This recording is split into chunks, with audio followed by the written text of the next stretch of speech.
பிச்சைக்காரர்களை அனுப்புவதை நிறுத்துங்கள். பாகிஸ்தான் அரசுக்கு சவுதி அரேபியா எச்சரிக்கை.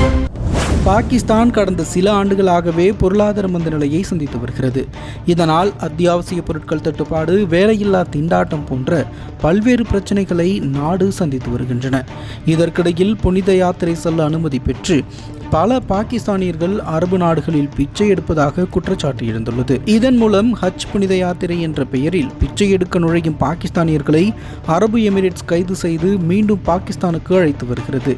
மேலும் ஐக்கிய அரபு அமீரகத்தில் பிடிப்பட்ட பிச்சைக்காரர்களில் 90% பேர் பாகிஸ்தானை சேர்ந்தவர்கள் என ஐக்கிய அரபு அமீரகத்துக்கான பாகிஸ்தான் வெளியுறவு அமைச்சர் தெரிவித்துள்ளார்.